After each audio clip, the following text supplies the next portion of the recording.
Espero que estejam animados. O período da tarde vai ser tão incrível quanto foi o nosso período da manhã. Nós temos profissionais incríveis que vão trazer uma fala para a gente agora, né, a respeito de imunometabolismo e exercício.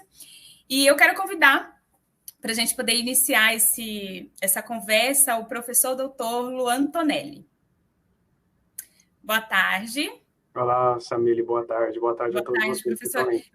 Eu vou apresentar um pouquinho, né, sobre você e depois a gente dá seguimento, tá? Ok. Então, o professor é formado em educação física e doutor em neurobiologia. Eu vou aproximar um pouquinho, porque eu estou com o celular e acho que o óculos não está funcionando mais. Doutor em neurobiologia por uma renomada universidade na Alemanha, né? É um neurocientista interessado em desenvolver pesquisas de ponta e processos de triagem para poder melhorar os resultados da saúde do cérebro. Usa aí algumas ferramentas que combinam medicina translacional e exercício físico. Como pesquisador, ele é associado ao Departamento de Fonoaudiologia da Universidade de Connecticut, representante neural do bilinguismo no sistema auditivo. Em seu pós-doutorado, Luan usou técnicas de neuromodulação, que é uma interface cérebro-computador através de eletrobiologia.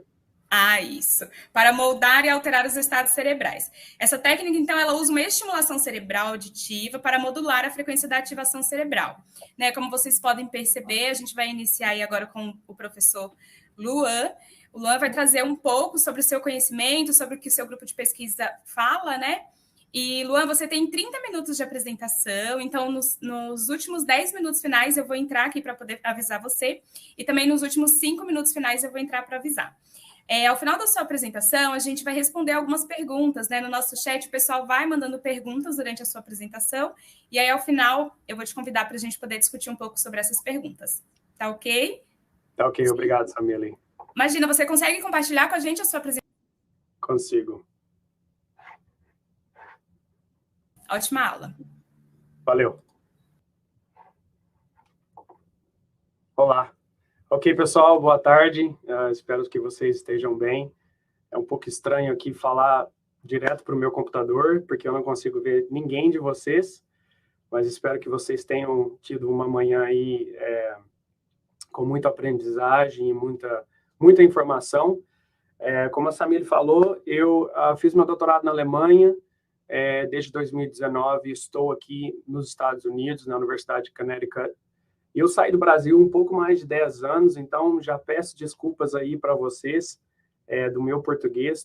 Toda a minha educação científica na última década tem sido em inglês, e vou ser sincero que é um desafio muito grande falar sobre a minha pesquisa e falar das coisas que eu faço, do meu interesse, na língua portuguesa. Mas topei o desafio aí hoje, mas peço desculpas se você não entender alguma coisa, ou se você tiver qualquer pergunta, a gente pode discutir mais tarde na sessão de perguntas e respostas, ou você pode também me enviar um e-mail, a gente pode estar conectado. Bom, primeiro Simpósio Internacional de Imunometabolismo e Exercício, muito feliz de estar aqui, espero que o próximo ano nós possamos estar juntos, e que possa ser presencialmente, e eu possa ter a oportunidade até de ir ao Brasil e visitar a minha família. Bom, hoje nós vamos falar do sistema nervoso central e o seu time especial de defesa apoiado pelo exercício físico. Só para mostrar um pouquinho para vocês onde eu estou hoje, a Universidade de Connecticut, ela é localizada aqui entre Boston e Nova York. Então, eu estou mais ou menos a 2 horas de Nova York e por volta de 1 hora e 15 minutos de Boston. Aqui é uma imagem da nossa universidade, é onde eu estou agora, mas essa é a nossa situação aqui de inverno. Então, fica aqui o convite para vocês me visitarem, mas não venham no inverno, porque o inverno aqui é pesado, é crítico e não é muito agradável. Mas, enfim, deixo aqui o convite para aqueles que possam estar aqui e me visitar a qualquer momento. Bom, vamos lá falar um pouquinho de sistema nervoso central. Aqui um pouquinho do que eu vou cobrir nessa aula de hoje. Nós vamos falar da defesa do sistema nervoso central, como o sistema nervoso central não tem um sistema de defesa clássico que a gente vê no resto do organismo. Depois, rapidamente, vamos falar de neuroinflamação, doenças e exercício físico. Vou mostrar um pouquinho de evidências práticas e exercício físico. E aí, por último, vou mostrar para vocês o que o nosso laboratório aqui faz em relação à neuroinflamação e combinando uma técnica de eletrofisiologia.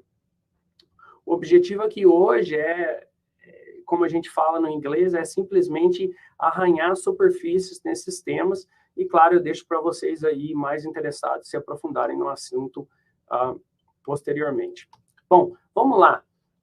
Sistema nervoso central de defesa. Quando os egípcios, eu sempre gosto de trazer um pouquinho de fatores históricos que ajudam a gente a entender como a ciência vem caminhando nos últimos anos ou até milênios em relação ao entendimento do sistema nervoso central. Então, quando os egípcios preparavam os corpos após a morte, que é o chamado processo de mumificação, eles retiravam o cérebro através dos nóstrils nasais e jogavam fora.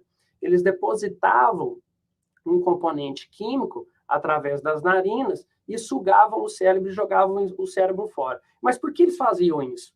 Eles acreditavam que o cérebro era completamente separado do resto do corpo e desnecessário para a vida ou a vida após a morte.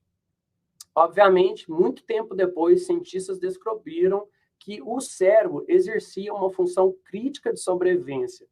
Interessante que ainda nos dias de hoje, acredita-se que o cérebro e o resto do corpo têm uma particularidade distinta. E essa particularidade distinta, ela se refere principalmente ao sistema de defesa ou ao sistema imunológico. Nós sabemos bem, e não vou entrar em detalhes aqui hoje por causa do tempo, que para o resto do corpo, nós temos o sistema linfático que exerce uma função de defesa do organismo.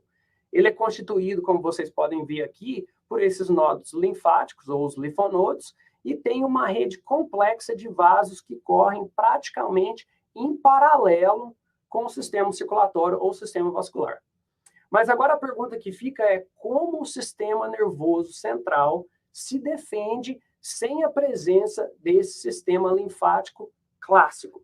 Bom, antes de responder essa pergunta, vamos falar um pouco do corpo em geral. Nós temos um sistema organizacional de defesa extremamente eficiente. Essa ilustração que eu trago aqui, ela mostra as etapas que o invasor enfrenta quando tenta penetrar o nosso sistema. Deixa eu tentar explicar essa imagem. Algumas coisas estão em inglês, mas eu vou fazer o que eu puder aqui.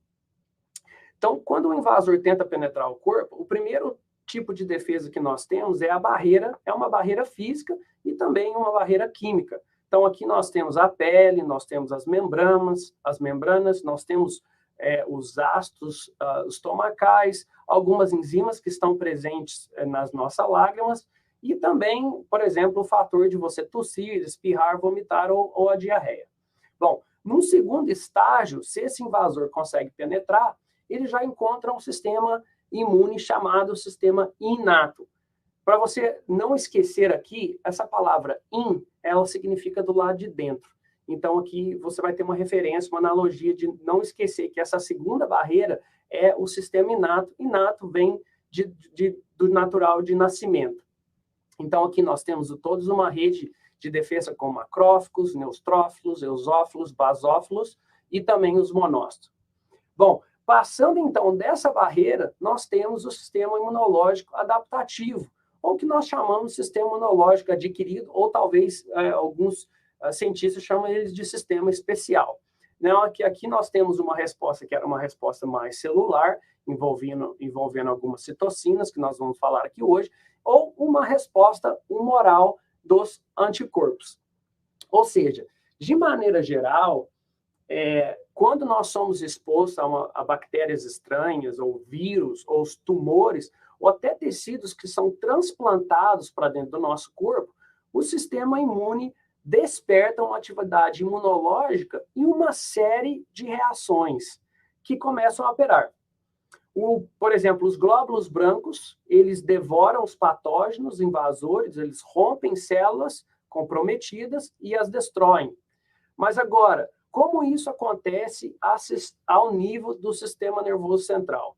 Bom, assumiu-se que isso não ocorre no sistema nervoso central, como eu falei, devido à falta de uma rede linfática. E é por isso que as novas descobertas, eu diria nos últimos 10 anos, representam uma mudança dogmática na compreensão de como o sistema nervoso central interage com o sistema imunológico. Espero que todos estejam comigo aí. Aqui eu trago 2 trabalhos que foram publicados pela revista Nature, mostrando como que o sistema nervoso central se defende de maneira, eu diria, até privilegiada, por não ter esse sistema clássico de linfonodos.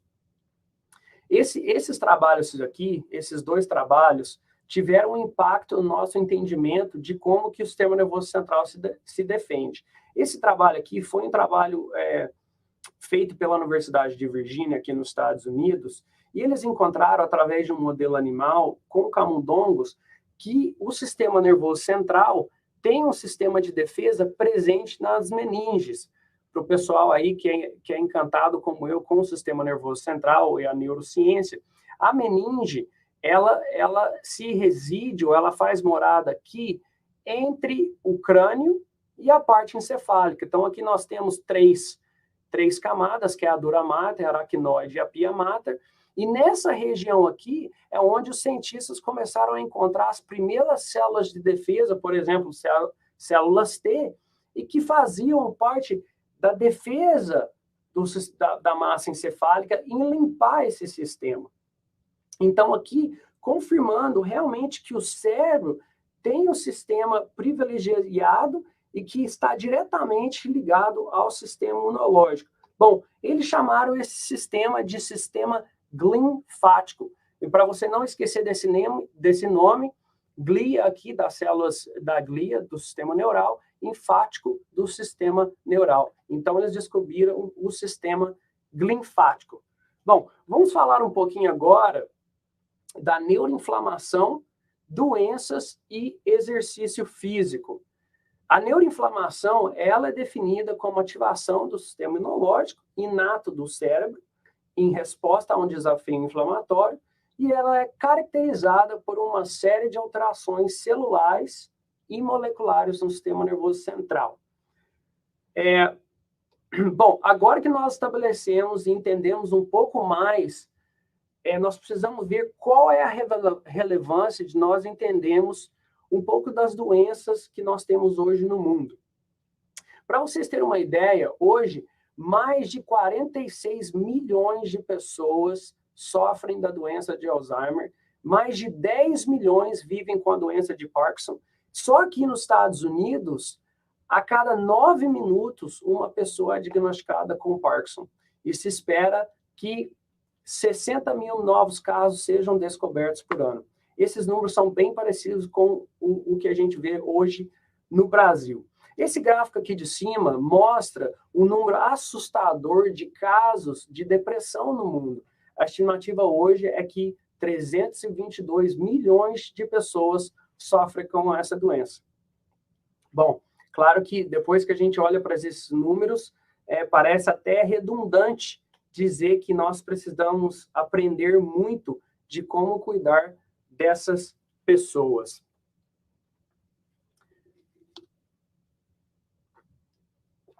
Esse estudo aqui que eu vou trazer agora é uma revisão que foi publicada em 2016 e ela traz um pouco do aspecto da neuroinflamação. Quando a gente pensa em inflamação, muita gente entende isso como um lado negativo. Mas nós temos que ver que a neuroinflamação ela pode sim ter aspectos positivos. Esse é uma imagem um pouco densa e eu vou tentar explicar um pouquinho do que a gente está vendo aqui.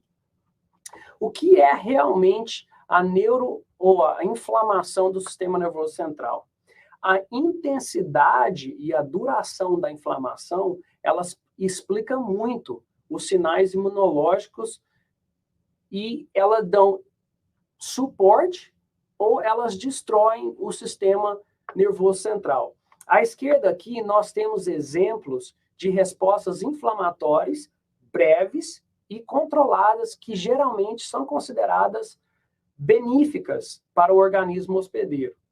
Por exemplo, essa primeira parte, mostra uma reorganização subsequente das propriedades e modifica o comportamento da doença. Essa função aqui, ela é moderada pela interleucina 1. Nessa segunda parte, há um importante papel da interleucina 1 e interleucina 4 no aumento da plasticidade neural. Numa terceira parte, nós temos aqui um papel importante de manutenção da interleucina 1 e 4. Desculpe, essa daqui, e essa de baixo aqui mostra a repolarização da interleucina 4 promovida por macrófagos, promovendo a reparação do tecido. E nessa última parte aqui, essa inflamação mostra como o corpo tende a promover neuroproteção dos neurônios. Bom, na parte negativa, por outro lado, do lado direito aqui, nós vemos respostas que são mais destrutivas. A inflamação crônica, ela é descontrolada e caracterizada por um aumento de citocinas, como, por exemplo, nós temos aqui a interleucina 1, fatores neutrófagos, fatores de necrose tumoral, fatores de necrose tumoral, e também nós temos aqui marcadores que são evidentes após um trauma do sistema nervoso central. Eu vou falar um pouquinho hoje aqui de como traumas podem causar um desencadeamento da inflamação do sistema nervoso central. E aqui embaixo nós temos onde acontece a maioria das doenças degenerativas e como elas estão associadas a um aumento de interleucina 1, da TNF e também de interferon gama, que tem um papel bastante evidente nessas doenças. Porém, nós sabemos que o exercício físico ele traz um papel fundamental na regulação desses fatores. Por esse lado aqui, nós podemos ver como o exercício ele potencializa todos esses aspectos positivos da neuroinflamação e, por outro lado, ele atenua esses aspectos negativos. Aqui eu trago um estudo que a gente vê de maneira geral como o exercício físico coopera com o sistema nervoso central em seu aspecto saudável. Nós sabemos que a atividade física em geral, o exercício físico, eles promovem diversos benefícios. Então, esse estudo aqui trouxe bastante fatores interessantes que levaram em consideração o exercício aeróbico, o exercício de resistência ou a combinação de ambos. E até exercícios que, por exemplo, a yoga. Né? E aqui nós podemos ver que o exercício promove um aumento de fatores de crescimento, como o BDNF, é uma coisa que nós também aqui estudamos no laboratório. Então, esses fatores, eles cooperam para aumento da neuroplasticidade, ele diminui a inflamação, por exemplo, interleucina 6 ou citocinas, como a TNF, ele aumenta a vascularidade cerebral e também a capacidade do sistema cardiovasculatório, e assim também aumentando um aporte de glicose e de oxigênio para dentro do cérebro, e também o aumento a diminuição do eixo HPA, que é a diminuição dos hormônios de estresse e também a diminuição de resposta. Então, esse estudo aqui, apenas publicado em 2020, essa revisão, trouxe que, no geral, nós sabemos que o exercício ele melhora muito a parte cognitiva desses pacientes que sofrem dessas doenças degenerativas. Então, como o aumento da atenção, o aumento da função executiva e aumento de memória. Estou olhando aqui no tempo, nós estamos com 17 minutos, é isso? Bom, em geral, essa outra revisão publicada também em 2020 no jornal de International Journal of Molecular Science mostrou que o exercício promove e melhora o humor, melhora o sono ele reduz estresse e ansiedade, ele reduz até a resistência à insulina, reduz o processo de inflamação, principalmente do sistema nervoso central, estimula a liberação de hormônios do crescimento, ele aumenta a vascularização do sistema nervoso central com o aparecimento de novos vasos, ele promove a melhora da memória e da aprendizagem e, no geral, melhora a saúde do indivíduo.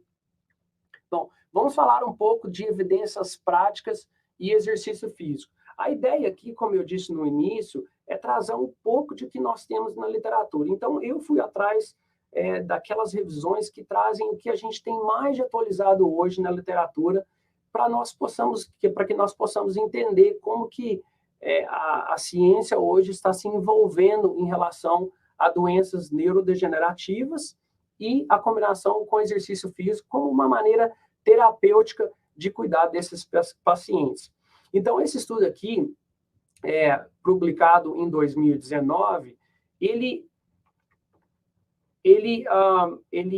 acomodou aqui 6 tipos de doenças diferentes. Então, a doença de Alzheimer, a doença de Huntington, esclerose múltipla, doença de Parkinson, esquizofrenia e depressão.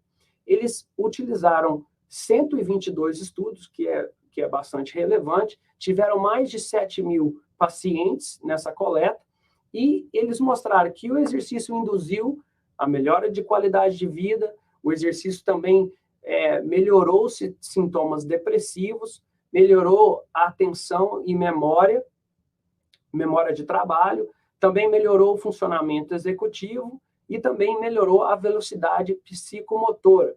Mas então, a pergunta que fica é: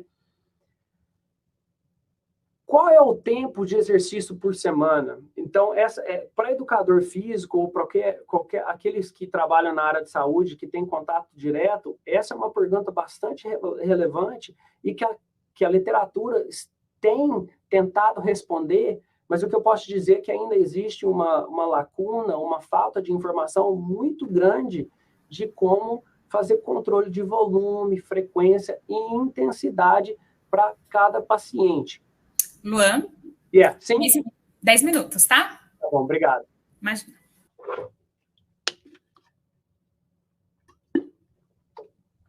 Bom, o que eu quero apontar aqui é exatamente que existe muitos estudos, mas ainda existe muitas coisas que devem ser feitas.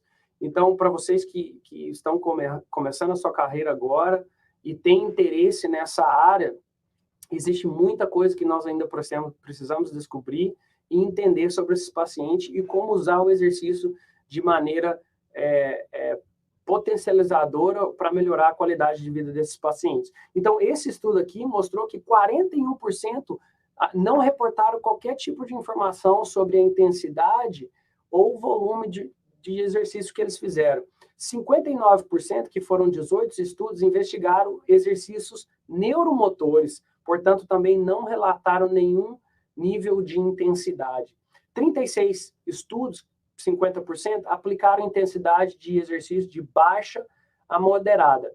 22% investigaram exercício de intensidade moderada a alta e apenas 2 estudos investigaram intensidade de baixa a alta. Bom, com isso, eu quero trazer aqui o que o American College of Sports Medicine tem dito para nós hoje. E só para mostrar para vocês que ainda falta muita informação que nós não entendemos e não sabemos como cuidar desses pacientes. Então, como eu disse, o American College of Sports Medicine, eles têm um princípio que é chamado FITTVP.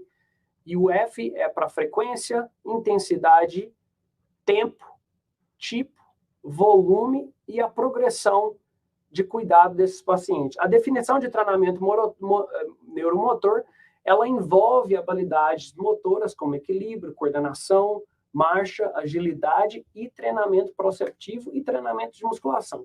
Então, aqui, de uma maneira bem geral, eles sugerem que esses indivíduos devem praticar exercício de 2 a 3 vezes por semana. Eles ainda não têm intensidade determinada. O tempo por sessão deve ser de 20 a 30 minutos. E o tipo de exercício, como é o da definição de neuromotor, ele deve envolver todas essas funções aqui. Volume, ainda não temos volume determinado e ainda não sabemos a progressão desses tipos de exercício. Ou seja, de novo aqui eu deixo a pergunta para que nós possamos, de maneira conjunta, investigar esses fatores que ainda estão em falta na literatura. Bom, eu vou falar um pouco agora, faltam 7 minutos, eu vou falar um pouco agora o que o meu laboratório aqui faz e como a gente usa uma ferramenta de eletrofisiologia para indicar neuroinflamação ou para identificar neuroinflamação em diversos tipos de indivíduos. O nosso laboratório aqui, ele trabalha com um processo de eletrofisiologia em que nós colocamos eletrodos na cabeça dos pacientes e mensuramos a resposta elétrica desses indivíduos. E nós mensuramos essa resposta elétrica em resposta a qualquer tipo de som. Então, imagina que essa ferramenta é como um marcador biológico e ela pode representar o quão saudável o sistema nervoso central está. Ou seja, essa ferramenta ela permite analisar e compreender melhor a comunicação neural. Como que nós fazemos isso? Por exemplo, o paciente ele vem para o nosso laboratório, nós colocamos eles numa cadeira, colocamos os eletrodos na cabeça e aplicamos um som. Eu vou tocar aqui 2 vezes um tipo de som que a gente apresenta. É só uma tecla de piano. Espero que vocês possam ouvir. Deixa eu voltar aqui, desculpem.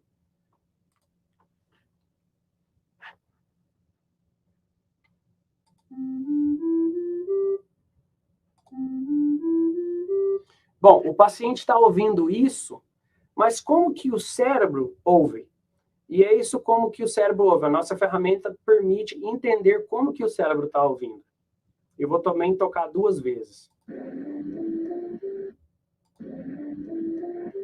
Ou seja, se vocês conseguiram ouvir bem aí do seu lado, vocês perceberam que o som original que foi tocado para esses pacientes, o cérebro responde de maneira muito similar. Por que eu estou falando isso? Eu estou falando isso porque nós podemos ver na resposta eletrofisiológica as ondas de resposta para esse tipo de som, para um tipo de som específico. Então, nós podemos comparar antes e depois se a resposta fisiológica foi parecida com o som que foi tocado. Então, se você perceber aqui, essas ondas, elas são as ondas sonoras.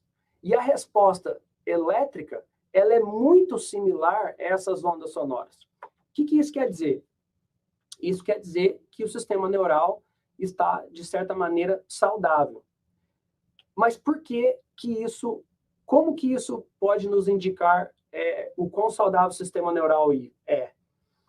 Nós temos um trabalho aqui que nós recrutamos 100, 200, 300 atletas da divisão 1 de futebol americano nos Estados Unidos. E que nós começamos a perceber que esses atletas não interpretam o som de maneira que uma pessoa saudável interpreta o som. Então, aqui do lado esquerdo, nós podemos ver que essa barra preta indica atletas que tiveram concussão ou um traumatismo craniano jogando futebol, ou o futebol americano. E aqui, nesse eixo, mostra a resposta motora, a resposta eletrofisiológica desses jogadores. Desse lado aqui, essa barra preta mostra que as pessoas saudáveis ou os indivíduos saudáveis têm uma resposta eletrofisiológica muito maior daqueles que tiveram concussão, mostrando que essa ferramenta que nós utilizamos aqui, ela é um marcador biológico do sistema nervoso central e indica níveis de neuroinflamação. Nesse lado aqui, nós podemos ver, se vocês percebem, que a parte cinza mostra a resposta neural a um tipo de estímulo. E você pode ver que a parte cinza ela é um pouco maior do que a parte preta, indicando que, de novo, que a resposta neural ela é mais forte naqueles que não tiveram a concussão. Agora, imagina que você está no seu carro dirigindo e você está tentando sintonizar uma frequência no rádio. Desse lado esquerdo aqui, nessa barra cinza, você pode ver um atleta, né, ou um indivíduo saudável que está com sem concussão. Então, suas respostas neurais estão saudáveis, estão normais.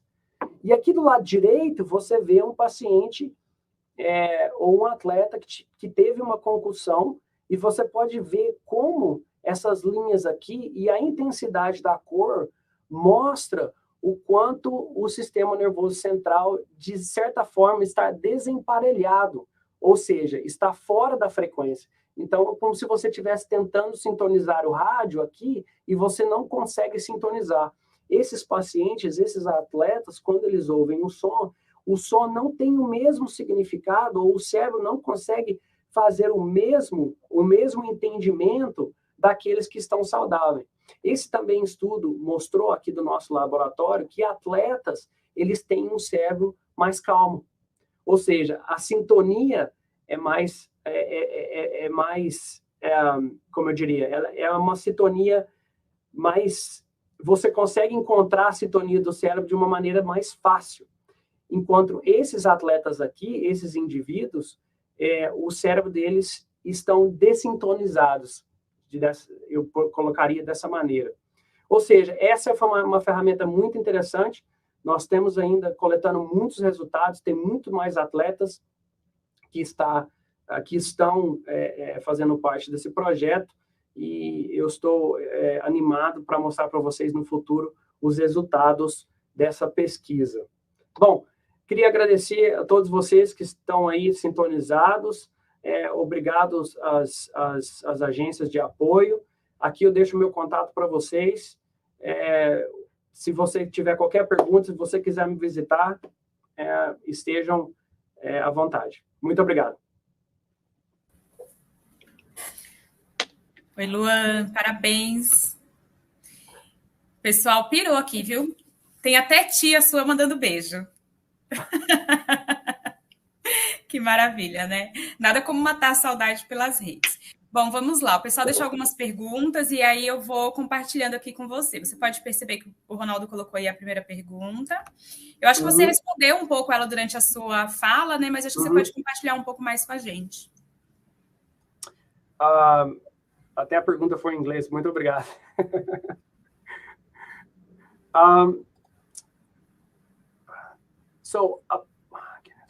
Participation of the lymphatic system.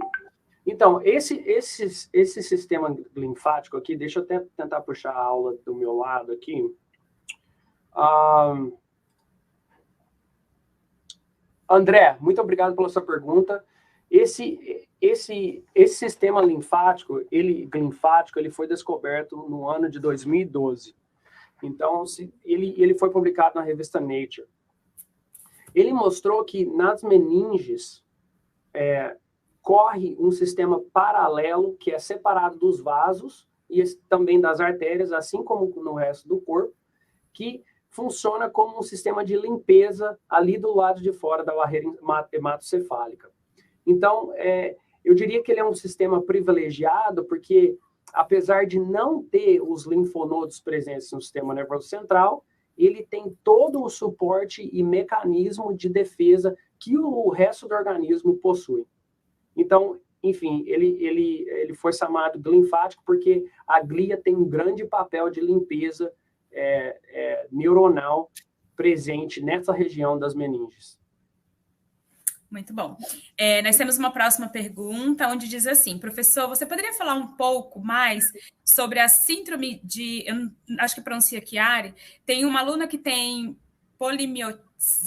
derivada desta síndrome, entendo que é uma opressão no cerebelo que gera isso.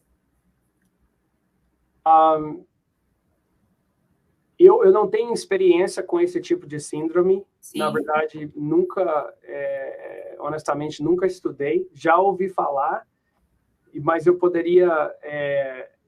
você poderia me mandar um e-mail e a gente poderia conversar mais sobre isso uma outra hora, porque realmente não tenho entendimento para falar de uma maneira esclarecedora sobre o assunto. Muito bem.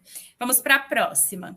Nos diz assim, existe alguma influência da inflamação crônica e neuroinflamação sobre o controle de apetite e sobre o sono? Sim, a resposta é sim. Nós sabemos que, no projeto que eu estava trabalhando anteriormente, nós sabemos que o sono parece ser o desencadeador de todas as doenças neurodegenerativas. Eu diria que o sono,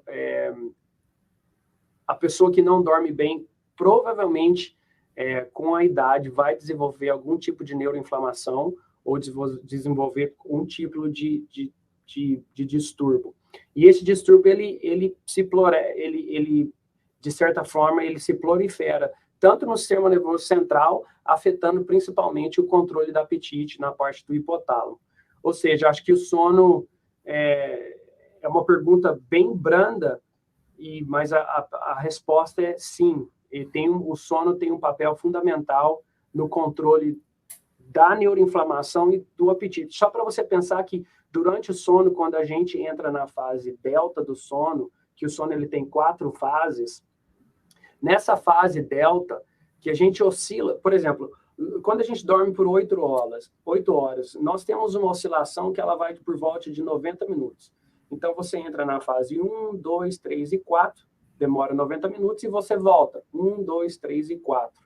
Sim. Na fase 4, que é o sono que a gente fala, o sono da fase delta, ou sono profundo, é a parte que nós dormimos e todo o nosso corpo se relaxa.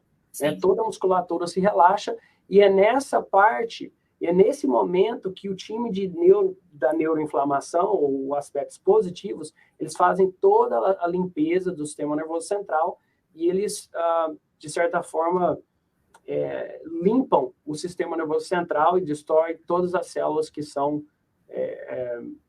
maléficas. Como eu falei lá no início, né, eu sou profissional da saúde, trabalho no SUS, e uma das coisas que a gente tem percebido muito é o aumento das doenças psicossomáticas, né, das doenças relacionadas ao estresse do trabalho, né, da depressão, e aí você acha que tem uma influência, porque cada vez mais a gente sabe que as pessoas dormem menos, né? Yeah. As pessoas dormem menos, as pessoas são menos saudáveis, as pessoas fazem menos exercício, se alimentam de forma inadequada, e aí eu acho que essa alerta, assim, tem que ficar piscando cada vez mais para toda essa população, né? Com certeza, Samília. Eu sou sempre pró-sono e controlar a qualidade do sono. Nós sabemos que a hiperatividade do eixo HPA provoca uma série de distúrbios neurológicos e que, obviamente, atrapalham o sono. E quando a gente olha para o sono, tem gente que pensa que, bom, eu fico na cama, quanto mais eu fico na cama, eu estou descansando, mas, na verdade, o que importa é o quanto a capacidade do seu cérebro de entrar naquela rede na fase 4 do sono, que Sim. é a fase em que você limpa todo o sistema nervoso central e que você realmente descansa. Então, a qualidade do sono não está relacionada diretamente ao quanto tempo que você consegue ficar na cama, mas o quão bem você dorme, ou Sim. o quão bem você leva, ou quanto tempo você leva, na verdade, para adormecer quando você se deita.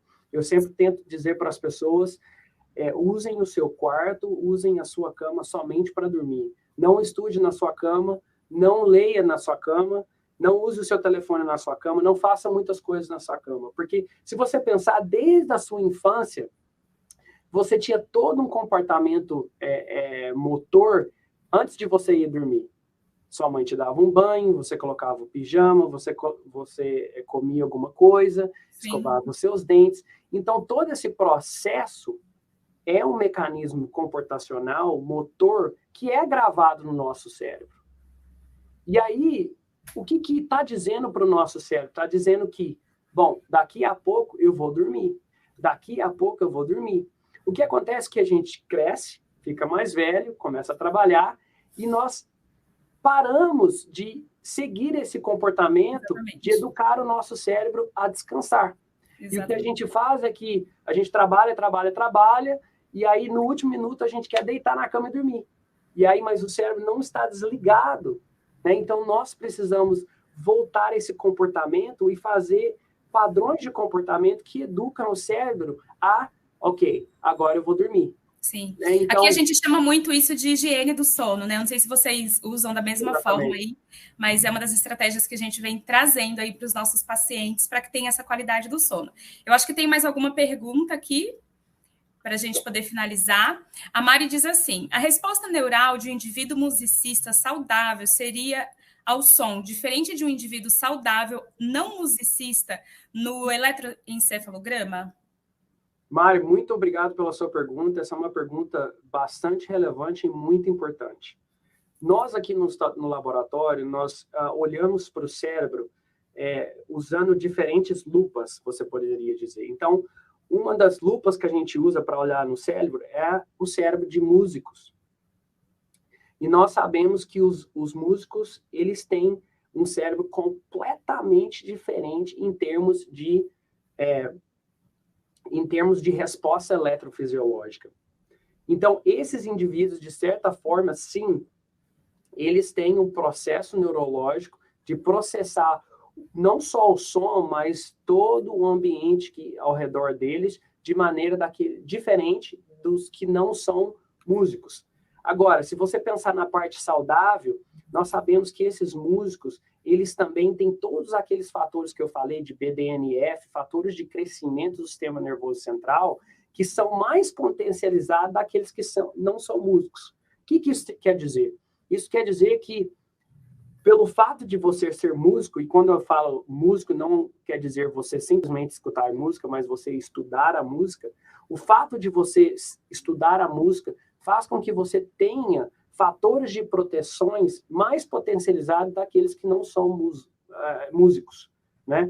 Então, ou seja, de maneira geral, o seu cérebro, ele é mais esperto, ele é mais rápido, ele processa informação de maneira mais eficiente e ele é mais saudável. E se você pensar nisso num projeto de uma longa vida, esses indivíduos, quando eles são mais velhos, eles mostram menos declínios cognitivos comparado com aqueles que não são músicos. Mas aqui a gente está falando só de música. O exercício influencia muito e o fato de você poder falar outras línguas também influencia bastante. Então, esses 3 pontos. Para você aí que tem um filho novo ou uma filha nova, eu diria para você, façam 3 coisas com o seu filho.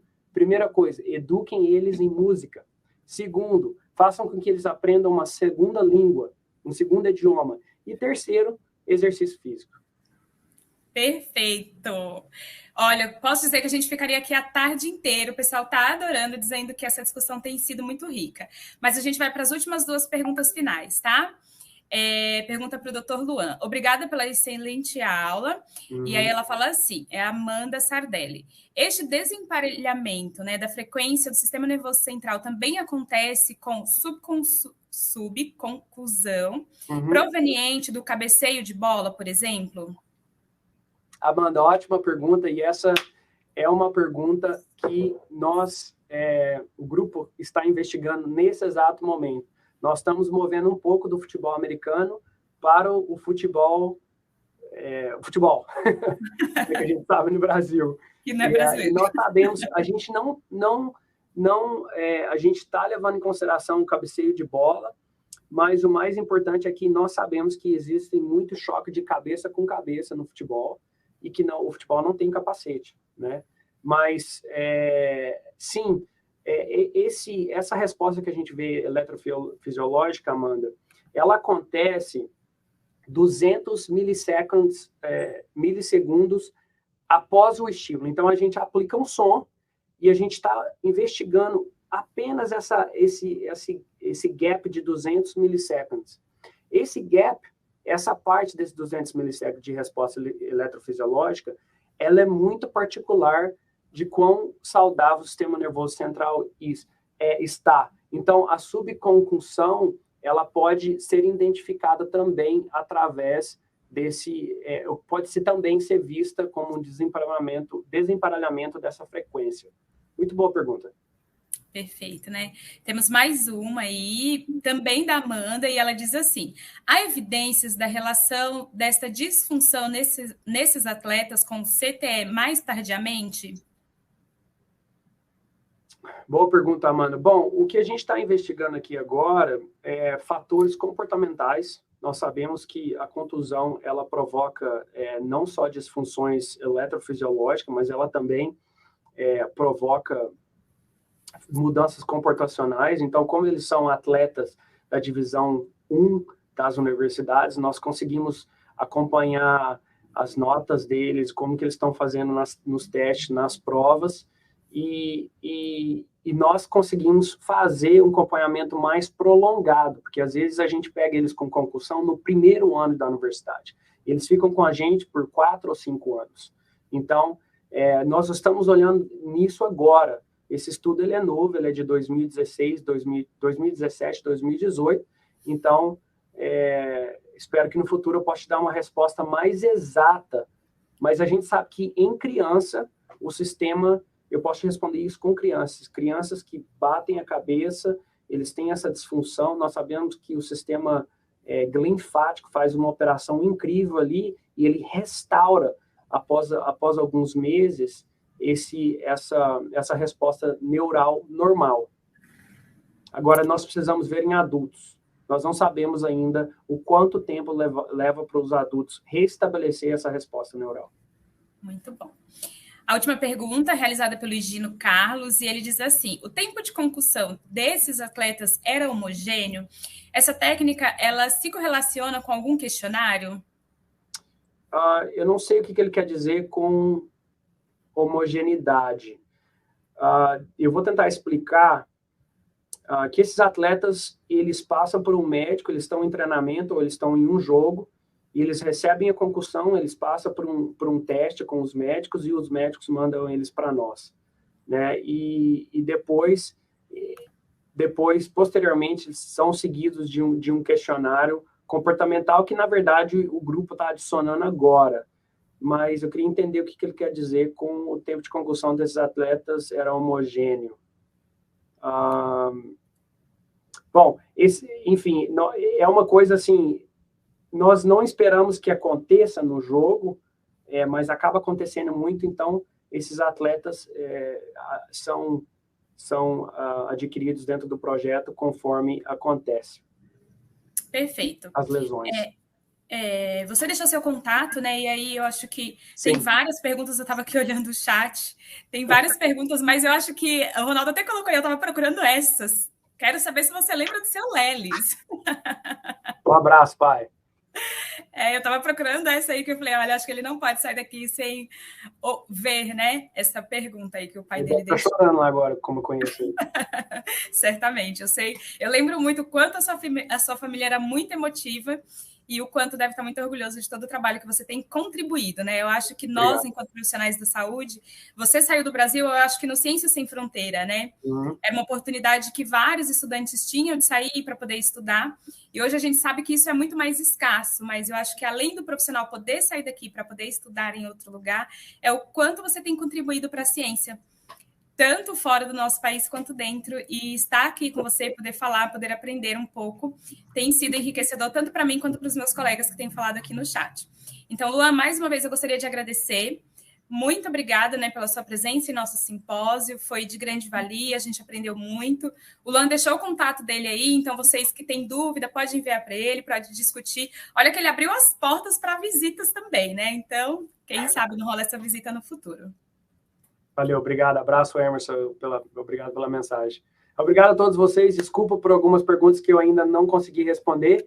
Por favor, me contactem via e-mail e eu posso tentar ajudar vocês na medida do possível. Obrigada, Luan. Uma ótima tarde. Muito obrigado.